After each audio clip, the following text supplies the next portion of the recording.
Hello everybody, my name is Ali Mendiola and I am here today with Canada Francis, and she's going to tell us the inspiration between her art piece, Bosque de Jaguares. Thank you. Well, I love animals. I love protecting animals. My work is all about speaking for animals, and so I had the great fortune to see a jaguar or several in the Pantanal, and I wanted to try to capture its beauty and the wildness and like just the stunning color combination of that animal in its natural environment.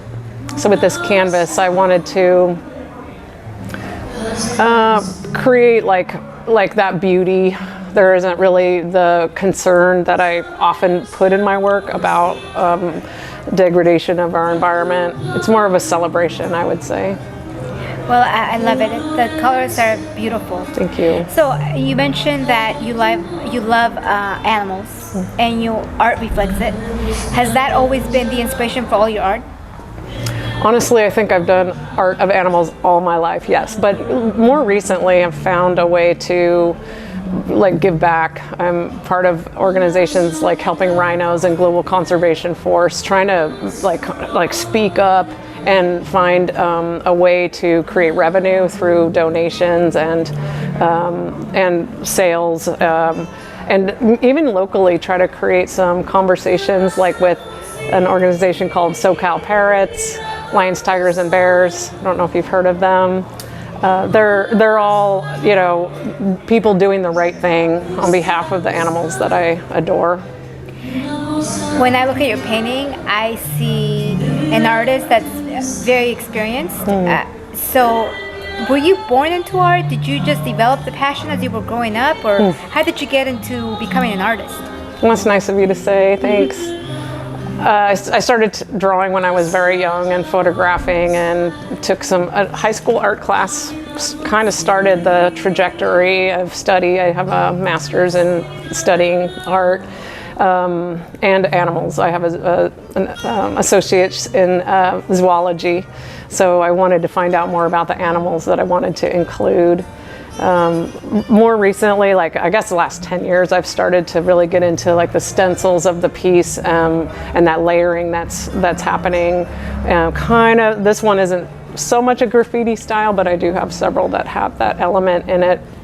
I like how graffiti artists often tag the same spot, but several different artists, and you get this layering, and so I wanted to create that in this piece too.